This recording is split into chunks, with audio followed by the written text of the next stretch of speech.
देखो, chemical change में हम लोग क्या देखना है, एक chemical change is a permanent change. Chemical physical change में तो थोड़ा मोड़ा डिफरेंस पता ही होगा। फिजिकल चेंज में जो प्रॉपर्टी होता है हाँ वो सर, पता है दोनों का रह जाता है, केमिकल में दोनों का प्रॉपर्टी डिफरेंट हो पता जाता है। है। तो one or more new substance, नया सब्सटेंस इसमें प्रोड्यूस होगा। The change in not easily reversible, मतलब एक बार चेंज हो गया, मतलब हाइड्रोजन और ऑक्सीजन मिलकर के एक बार वाटर बन गया, तो वाटर से फिर से हाइड्रोजन ऑक्सीजन बनाना मुश्किल है। A chemical reaction is the process of breaking a chemical bond of reacting substance and making new bond to form new substance। Chemical reaction क्या है, एक प्रोसेस है जिसमें एक केमिकल बॉन्ड तोड़ा जाता है और उसके बाद नए केमिकल बॉन्ड्स का फॉर्मेशन होता है। तो chemical bond is the force, chemical bond is the force that hold the atoms of molecule together as in compound। तो केमिकल बॉन्ड क्या करता है, एटम्स को कंबाइन करके रखता है। जैसे यहाँ पर CuCO3, इसके अंदर जो बॉन्डिंग है वो Cu को और C को और O ऑक्सीजन को, तीनों के एटम को एक साथ कंबाइन करके रखेगा। एक केमिकल चेंजेज और chemical reaction occur when particle collide, ये सिर्फ और सिर्फ तभी होता है जब पार्टिकल्स कोलाइड करते हैं। Collision occur when reactants are in close contact or by supply of energy। Collision occur when reactants are in close contact। ये कोलिजन कब होगा, जब दोनों जो रिएक्टेंट होगा दोनों को पास पास रखा जाएगा। Thus one or more of the following conditions are necessary for chemical change. तो केमिकल चेंज होने के लिए कुछ यहाँ पर कंडीशन दिया है जो कि काफ़ी ज़रूरी है, जिसमें पहला है मिक्सिंग। मिक्सिंग मतलब कि दो रिएक्टेंट को एक साथ रख देना। In some cases a chemical reaction occur when two substance are mixed, जब दो सब्सटेंस को एक साथ मिक्स कर देते हैं तो वहाँ पर रिएक्शन देखने को मिल जाता है। अब यहाँ पर एग्जाम्पल लिया है आयोडीन और फास्फोरस का, ठीक है। उसके अलावा लेड नाइट्रेट और पोटेशियम आयोडाइड का, ये क्या बनाता है, लेड आयोडाइड बनाता है। और वहीं पर अगर आयोडीन और फास्फोरस रिएक्टेंट करेंगे तो यहाँ पर दिया नहीं है, iodine and phosphorus react explosively, explosive यहाँ पर देखने को मिलता है। तो उसके बाद है सेकेंड है solution. In some cases a chemical reaction occur when substance are mixed in either molten or aqueous state. अब मोल्टेन स्टेट में अगर दो सब्सटेंस को एक साथ मिक्स कर देंगे तो वो भी हम लोग को रिएक्शन वहाँ पर भी होगा और एक नया चीज़ देखने को मिलेगा। जैसे oxalic acid crystal and sodium carbonate react in water solution, इन दोनों को वाटर में डाल दो तो ये दोनों क्या करते हैं, रिएक्शन कर लेते हैं आपस में। उसके बाद है sodium chloride and silver nitrate also react in a solution state to form the participate of silver chloride. यहाँ पर सोडियम क्लोराइड और सिल्वर नाइट्रेट का एग्जाम्पल दिया है। ये दोनों का भी लिक्विड फॉर्म जब आपस में एक साथ रखा जाता है तो ये लोग रिएक्शन कर लेते हैं। उसके बाद हीट है, हीट के उपस्थिति में भी रिएक्शन होता है। Some chemical reaction occur only in by heating, मतलब कि कुछ गर्म कर दो तो वो अपना जो है रंग रूप चेंज कर देता है, प्रॉपर्टी चेंज कर लेता है। जैसे कि कॉपर कार्बोनेट ये डिकम्पोज होकर के कॉपर ऑक्साइड और कार्बन डाइऑक्साइड में कन्वर्ट हो जाता है, जो कि CO3 से बिल्कुल डिफरेंट है। उसी तरह से लेड नाइट्रेट है, इसको अगर हम लोग गर्म कर दें तो लेड मोनोऑक्साइड बनेगा, ब्राउन गैस नाइट्रोजन डाइऑक्साइड बनेगा और ऑक्सीजन बनेगा। नाइट्रोजन डाइऑक्साइड का कलर यहाँ पर ब्राउन बताया है। उसके अलावा लाइट के उपस्थिति में भी होता है, जैसे कि some chemical reaction take place in the action of light, these are called photochemical reaction. इसको हम लोग फोटोकेमिकल रिएक्शन बोलेंगे। Molecule of the reactant absorb light energy to get activated. A plant from glucose from carbon dioxide in water in the presence of light. यहाँ पर दिया है plant from the glucose, plant form glucose, plant क्या होता है, glucose बनाता है from carbon dioxide and water. Carbon dioxide है, वाटर है, लाइट यहाँ पर मिला, लाइट मिलने से यहाँ पर क्या बन रहा है, ग्लूकोज बन रहा है। उसी तरह से हाइड्रोजन और क्लोरीन है, सनलाइट की उपस्थिति में रिएक्ट करके HCl बनाता है। उसके बाद है इलेक्ट्रिसिटी। एक और यहाँ पर एग्जाम्पल दिया है, तुम एक या दो एग्जाम्पल याद रख लेना, उतना तो सारा एग्जाम्पल तो लिखना नहीं होगा एग्जाम में, एक एक एग्जाम्पल भी याद रख लेने से हो जाएगा। सर दो ही एग्जांपल पूछते हैं, दो एग्जांपल, हम्म दो ही एग्जांपल बोलते हैं। उसके बाद है electricity. Certain chemical reaction like decomposition of certain compound occur only in electricity. Electricity के प्रेजेंट में कुछ कुछ होता है, कंपाउंड जो होता है वो डिकम्पोज कर जाता है। जैसे electrolysis of acid related water occur only in presence of electricity.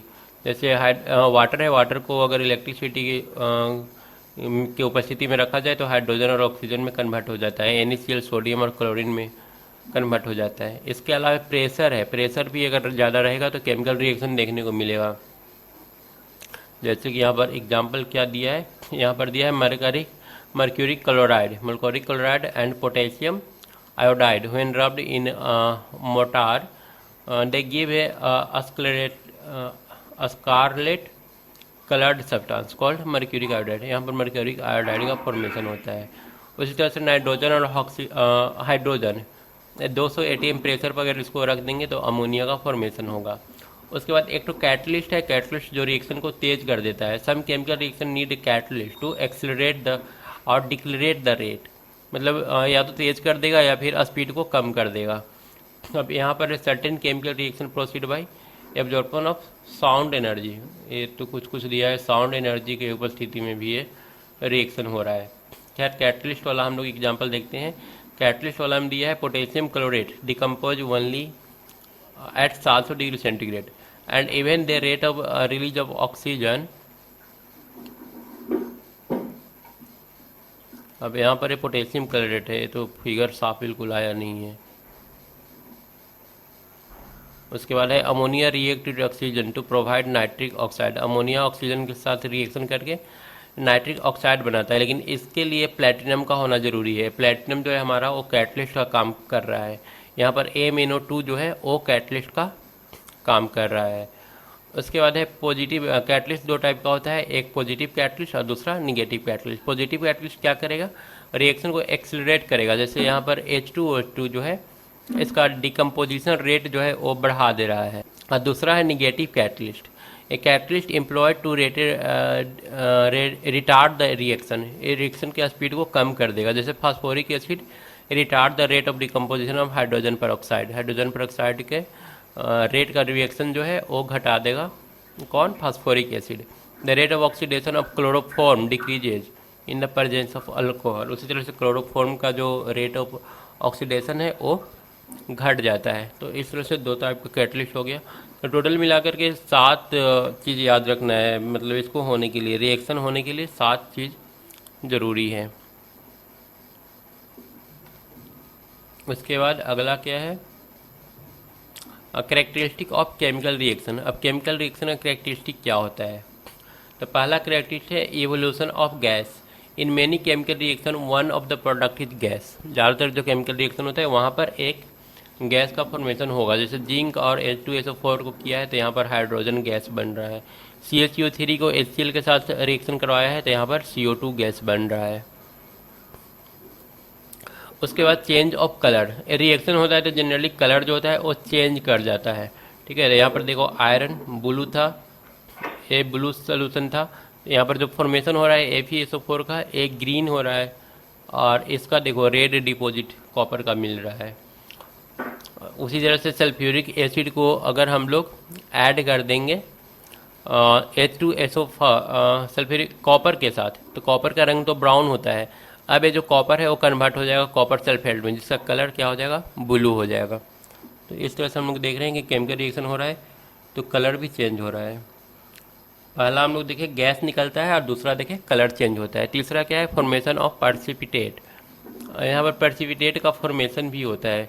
When solution of silver nitrate, यहाँ पर सिल्वर नाइट्रेट है, इसको रिएक्शन करवाया जा रहा है सोडियम क्लोराइड के साथ, तो यहाँ पर कुछ चीज़ जो है पर्सिपिटेट हो रहा है, मतलब ऊपर छन करके आ जाएगा।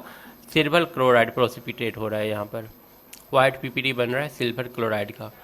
और उस तरह से यहाँ पर ड्राई ग्रीन PPT बन रहा है फेरस हाइड्रोक्साइड का। तो पर्सिपिटेशन होता है। उसके बाद है चेंज ऑफ स्टेट, स्टेट जो है चेंज हो जाता है। जैसे कि हाइड्रोजन ऑक्सीजन दोनों गैस है, लेकिन बनेगा क्या, लिक्विड रिएक्शन के बाद। यहाँ पर अमोनिया है, अमोनिया एक गैस है, और HCl क्या है, ये भी एक गैस है। दोनों गैस है, और गैस जब रिएक्ट कर रहा है तो एक सॉलिड का फॉर्मेशन कर रहा है। यहाँ पर देखो ये कार्बन सॉलिड है, सल्फर भी सॉलिड है, और ये दोनों जब दोनों को अगर गर्म कर रहे हैं तो यहाँ पर कार्बन डाइसल्फाइड बन रहा है जो कि हमारा लिक्विड है। तो यहाँ पर उसका जो शेप है वो भी चेंज हो जाता है। उसके बाद एक ख़त्म हो गया टॉपिक ना। उसके बाद है type of chemical change. Sir आपकी स्क्रीन थोड़ी थोड़ी इधर उधर हो जाती है। क्या हो रहा है? स्क्रीन थोड़ी इधर उधर कर जाती है ना, स्क्रीन। एक से ब्लैक होती है।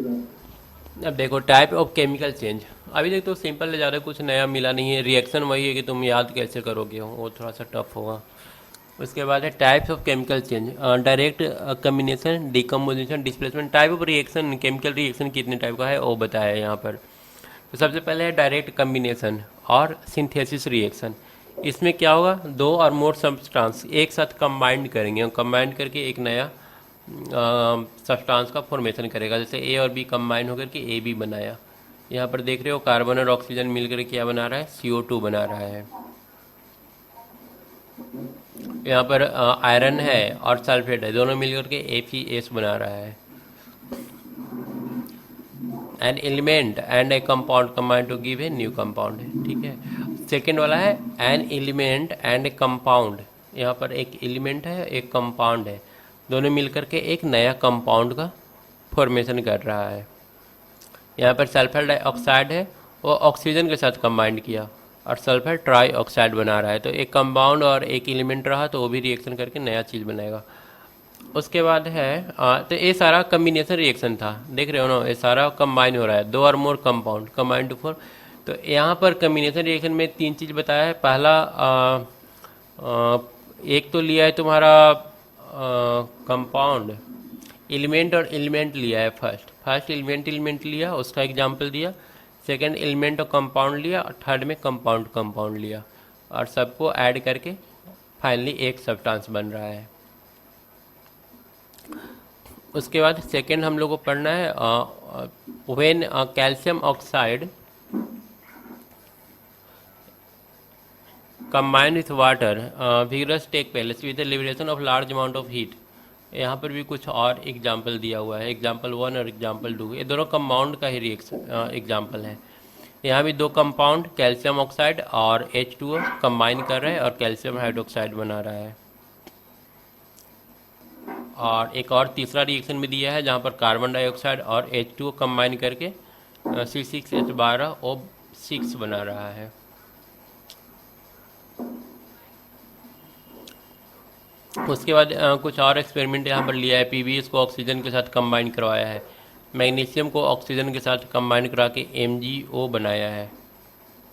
उसके बाद नया पेज लेना पड़ेगा। ये कितना है, 24 पेज है ना। तुम अभी मोबाइल पर हो ना?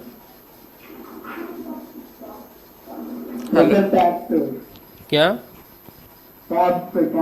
टैब पर एक लिंक सेंड करेंगे तो नहीं खोल पाओगे ना। तो मोबाइल पे सेंड करोगे तो खुलेगी। मोबाइल है तुम्हारे पास अभी? अरे सर जीमेल कर दीजिए। अच्छा जीमेल करें, जीमेल तो फिर क्या लिंक है सर?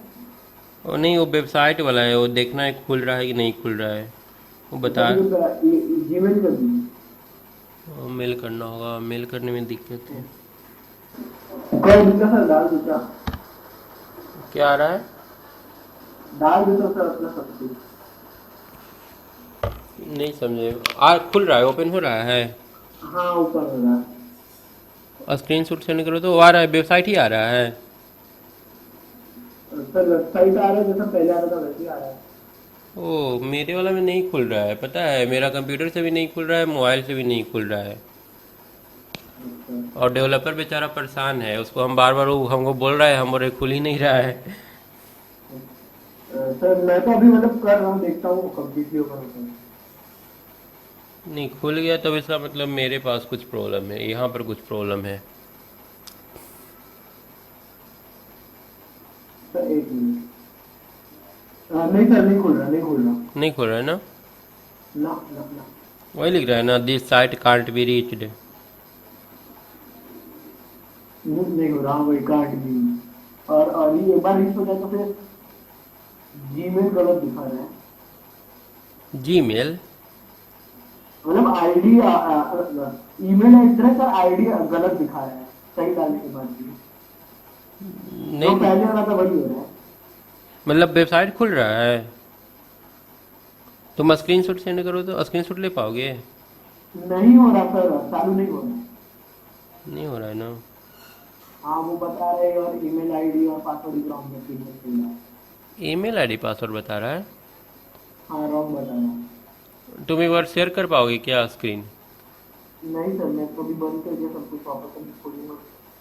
ओ, मतलब नहीं चल रहा है इसमें। नहीं मेरे में लिख रहा है this site can't be reached. तुम तो बोल रहे हो कि ईमेल आईडी गलत बता रहा है। लॉगिन नहीं करना है, सिर्फ वो देखना है कि खुल नहीं रहा वो तो खुल रहा है, लॉगिन नहीं हो रहा, खुल रहा है बस। है। लॉगिन नहीं, सिर्फ ये मी एकेडमी आ रहा था। हाँ वो आ रहा था, हाँ बस वही खुल रहा करना था, था। खाली लॉगिन नहीं रहा था। हाँ बस वही करना था। चलो खुल रहा है तो वही, मतलब मेरे में लेकिन नहीं खुल रहा है, पता नहीं क्या प्रॉब्लम है। मेरे में वो मी एकेडमी भी नहीं आ रहा है, वो फ्रंट पेज जो आता था ना वो आ ही नहीं रहा है। चलो अब हम लोग पहुँचते हैं डिकम्पोजिशन पर। डिकम्पोजिशन में क्या होगा? अच्छा थोड़ा 1 मिनट रुकना, तो 1 मिनट रुक। डिकम्पोजिशन, डिकम्पोजिशन तो वही होता है ना सर, जो एक एलिमेंट दो में हो जाता है। नहीं वो तो मतलब A B is equal to, वो कम्बिनेशन था ना। नहीं सर, मतलब एक दो में हो जाता है। वो था दो एक में हो जाता है, कंपोजिशन रिएक्शन। ये डिकम्पोजिशन है दो। नहीं, मैं ओ डिकम्पोजिशन की बात कर रहा हूँ, जो ए बी हाँ हाँ देता हाँ। है हमको ए प्लस बी। इसमें देखो दो इस तरह से कंपाउंड अगर है तो वो ब्रेक वगैरह अलग अलग पार्ट में डिवाइड हो जाएगा। अब इसका भी कुछ कुछ एग्जांपल दिया है, जैसे यहाँ पर है in a decomposition reaction a compound break into two और मोर एलिमेंट। HgO है, Hg और O2 में डिकम्पोज हो गया। When silver carbide is expose to sunlight, AgCl है, सनलाइट के प्रेजेंट में Ag और Cl में डिकम्पोज हो गया। उसी तरह से और भी दिया हुआ है, एक compound can break form both element on compound. यहाँ पर एक कंपाउंड में ब्रेक हुआ है, एक एलिमेंट में। ऊपर में जो भी ब्रेक हो रहा था वो दोनों का दोनों प्योर एलिमेंट था। यहाँ पर एक कंपाउंड एक एलिमेंट है। और नेक्स्ट जो एग्जांपल देगा दो कंपाउंड का देगा ब्रेक होने के बाद। देखो कैल्शियम ऑक्साइड और कार्बन डाइऑक्साइड, दोनों का दोनों एक कंपाउंड है। इसी में एक और एग्जांपल दिया है Fe2O3 और SO2, तीन कंपाउंड में ब्रेक हो गया है। उसके बाद है thermal decomposition of metal compound. तो यहाँ पर दिया decomposition of compound of metal by heat are based on their reactivity. ये जो डिकम्पोजिशन होता है वो रिएक्टिविटी पर डिपेंड करता है। अब यहाँ पर है मेटल हाइड्रोक्साइड और स्टेबल टू हीट। मेटल का जो होता है हाइड्रोक्साइड वो हीट करने से उस पर कोई फर्क, वो स्टेबल होगा, ठीक है। और यहाँ पर कैल्शियम मैग्नीशियम एल्यूमिनियम का है decompose on heating to form metal oxide and water vapour, ठीक है। ए वाला बिल्कुल ब्रेक नहीं होगा, उसके बाद ए वाला ब्रेक होगा और ब्रेक होने के बाद क्या बनाएगा? मेटल ऑक्साइड और वेपर। उसके बाद इधर वाला जो है ऑक्सीजन एंड वाटर वेपर बनाता है, हो गया। उसके बाद आगे यहाँ पर कुछ और कार्बोनेट का दिया हुआ है, stable to heat and soluble in water. उसके बाद है इधर कुछ example, decompose on heating with decreasing vigorous to form metal oxide and carbon dioxide. ये इतना सारा कैसे रिएक्शन याद करोगे? उसके बाद है metal bicarbonate. Metal bicarbonate और metal hydrogen carbonate decompose to give metal carbonate, water vapour and carbon dioxide. तो यहाँ पर मेटल बाई कार्बोनेट ब्रेक होने के बाद क्या बनाएगा? कार्बोनेट बनाएगा, वाटर और CO2 बनाएगा। मेटल नाइट्राइट है, इसको हीट करो तो इसको हीट करने पर CO, NO2, ऑक्सीजन, ये सारा है। इतना सारा आप देख, ये सारा डिकम्पोजिशन रिएक्शन का एग्जाम्पल दिया हुआ है, ठीक है। डिकम्पोजिशन हमारे बॉडी में भी होता है। स्टार्च जो होता है और डिकम्पोज करके ग्लूकोज बनाता है, ग्लूकोज डिम्पोज करके फिर एनर्जी देता है, CO2 देता है और H2O देता है। यहाँ पर कुछ एक्सपेरिमेंट भी किया है, how to perform decomposition reaction. तो दिया है take some lead nitrite crystal in test tube and heat them. ये टेस्ट ट्यूब में लेकर के हीट करना है, तो यहाँ पर ये जो है PbO और NO2 में कन्वर्ट हो जाएगा। कुछ और एग्जांपल है, जिंक कार्बोनेट है, JnO और CO2 में कन्वर्ट हो जाएगा। तो ये सारा इतना इतना एग्जांपल दिया है, तुम देख लेना, दो दो याद करके रखो। यहाँ पर एक रिवर्सिबल रिएक्शन है। रिवर्सिबल रिएक्शन में क्या होता है? ये दोनों तरफ से होगा ना। They also exist A group of reaction वही यहाँ पर दिया। यहाँ से ब्रेक होकर के ए बना, ए फिर ज्वाइंट होकर के फिर से ए बन जाएगा। और ये जो है सिंबल है उसका रिवर्सिबल का। उसके बाद फिर से एक्सपेरिमेंट यहाँ पर रिवर्सिबल के लिए किया है, अमोनियम क्लोराइड के साथ देखा, यहाँ पर अमोनिया और HCl बना और फिर से एक कंबाइन होकर के NH4Cl में कन्वर्ट हो जाता है। यहाँ पर और भी कुछ एग्जांपल दिया है, इसको हीट करो तो NO2 में कन्वर्ट होगा, NO2 से कूल करो तो फिर से N2O3 में कन्वर्ट हो जाएगा। अब उसके बाद है हम लोग का डिस्प्लेसमेंट रिएक्शन, ठीक है। इसमें क्या होता है, जो मोर एक्टिव एलिमेंट होता है और लेस एक्टिव एलिमेंट को डिस्प्लेस कर देता है। जैसे मान लो कि यहाँ पर AB+C है, अब C ज़्यादा एक्टिव है तो A क्या करेगा, B को हटा करके उसका जगह खुद ले लेगा, तो इसको हम लोग डिस्प्लेसमेंट रिएक्शन बोलते हैं। अब यहाँ पर A वाला काफ़ी ज़्यादा इंपॉर्टेंट है। डिस्प्लेसमेंट रिएक्शन कैसे जानेंगे कौन डिस्प्लेस करेगा, कौन ज़्यादा एक्टिव है, तो ऊपर से नीचे ये देख सकते हो, sodium, potassium, calcium, magnesium, aluminium, ये सारा दिया हुआ है। नीचे वाला जो है वो कम रिएक्टिव है, ऊपर वाला हाई रिएक्टिव है। मतलब ऊपर वाला कोई आ गया सामने तो वो तुरंत ही डिस्प्लेस कर देगा दूसरा वाला को। जैसे यहाँ पर कॉपर सल्फेट है और जिंक है। अब देखो कॉपर और जिंक में जिंक जो है वो ज़्यादा रिएक्टिव है। कॉपर और जिंक एक बार देख लो कहाँ कहाँ पर है। कॉपर कहाँ पर है, कॉपर यहाँ पर है और जिंक यहाँ पर है। जिंक क्या है, ज़्यादा रिएक्टिव है। तो जिंक ज़्यादा रिएक्टिव है तो और कॉपर को रिप्लेस करेगा, यहाँ से कॉपर को हटाकर उसका जगह खुद ले लेगा और जिंक सल्फेट बन जाएगा। उसी तरह से MgH2SO4 है तो यहाँ पर Mg जो है एक्टिव कंपाउंड है तो हाइड्रोजन को रिप्लेस कर देगा। यहाँ पर Ki और क्लोरीन है, आयोडीन से क्लोरीन ज़्यादा एक्टिव है तो क्लोरीन क्या करेगा, I का जगह ले लेगा। तो ये टेबल काफ़ी ज़्यादा इंपॉर्टेंट है, तब हम लोग जान पाएंगे कि कौन किसको रिप्लेस करेगा कि नहीं करेगा। उसके बाद है डबल डिकम्पोजिशन। यहाँ पर वही डिकम्पोजिशन होगा और 2 बार होगा। This type of chemical change in which 2 compound in a solution react to form a 2 new compound. यहाँ पर 2 कंपाउंड रिएक्शन करेगा और 2 नया कंपाउंड बनाएगा, AB+CD। तो यहाँ पर सर देखो D B को रिप्लेस कर लिया, B यहाँ आ गया और D वहाँ पर चला गया। Double decomposition reaction is also called double displacement reaction. इसको हम लोग डबल डिस्प्लेसमेंट भी, क्योंकि 2 बार डिस्प्लेसमेंट हो रहा है ना, डी का भी डिस्प्लेसमेंट हुआ है और साथ में बी का भी हुआ है। बी के जगह पर डी आ गया और डी के जगह पर हम लोग देख रहे हैं बी चला गया है। The reaction are of 2 type. अब जो डबल डिकम्पोजिशन रिएक्शन है वो 2 तरह का होता है, एक प्रेसिपिटेशन रिएक्शन और दूसरा न्यूट्रलाइजेशन रिएक्शन। प्रेसिपिटेशन रिएक्शन में क्या होगा, a chemical reaction in which 2 compound in their aqueous state react to form insoluble salt as one of the product in an precipitation reaction। यहाँ पर एक PPT का formation हो रहा है, BaSO4। यहाँ पर BaCl2 था, Cl2 को रिप्लेस किया SO4 और SO4 को रिप्लेस किया Cl2 और यहाँ पर एक PPT का फॉर्मेशन हो रहा है। To show double decomposition reaction, यहाँ पर कुछ एक्सपेरिमेंट किया है, GnO3 का HCl के साथ कराया, तो फिर उसी तरह से होगा। NO3 का जगह Cl ले लेगा, Cl का जगह NO3 ले लेगा। उसके बाद ये सब तो बस सेम एग्जांपल दिया है। उसके बाद न्यूट्रलाइजेशन है B, ठीक है। पहला प्रेसिपिटेशन था, दूसरा न्यूट्रलाइजेशन था। तो न्यूट्रलाइजेशन में क्या होगा, the reaction between N acid and base. यहाँ पर जो रिएक्शन होगा एक बेस और एक एसिड के साथ होगा और होगा वही डबल डिस्प्लेसमेंट। क्लोरीन OH का जगह लेगा और OH क्लोरीन का जगह लेगा, जैसा कि यहाँ दिखाया है। यहाँ पर बहुत सारा एग्जांपल दिया है उसी का। एसिड और बेस का रिएक्शन हो रहा है और उसके बाद साल्ट का फॉर्मेशन हो रहा है।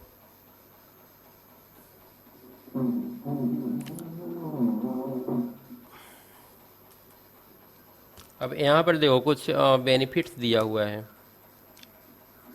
ये जो डबल डिस्प्लेसमेंट है या फिर न्यूट्रलाइजेशन रिएक्शन जो है उसका बेनिफिट कहाँ पर होता है, when someone is stung by bee, किसी को अगर मधुमक्खी काट लेता है, formic acid enters the skin, formic acid अंदर चला जाता है शरीर के अंदर और वो क्या करता है, पेन करता है।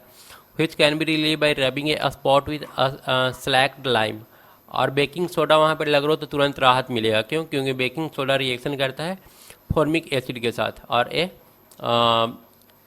Both of which are basic in nature, salt lime और सोडा। ये क्या करेगा, ये जो एसिड है ना फॉर्मिक एसिड, इसको न्यूट्रलाइज कर लेगा, क्योंकि ये एसिड है और ये दोनों बेस है, तो न्यूट्रलाइज करेगा तो हमारा पेन जो है वो खत्म हो जाएगा।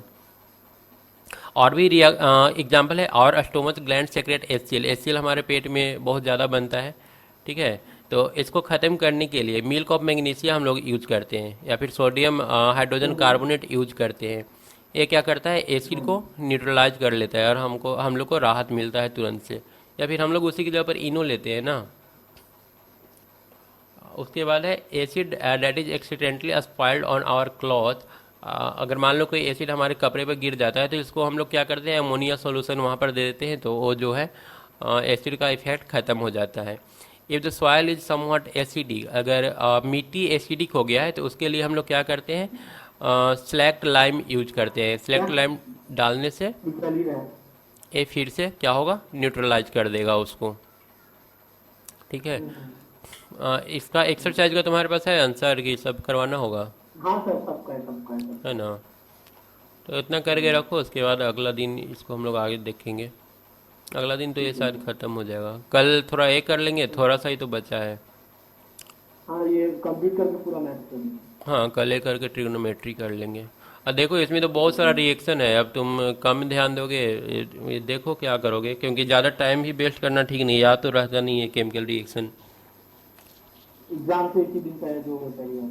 हाँ, वो एग्ज़ाम के कम से कम कोशिश करना है कि एक एक या दो दो एग्जाम्पल सिर्फ याद हो जाए बस, ज़्यादा उतना करने की ज़रूरत नहीं है। हम्म। ठीक है तो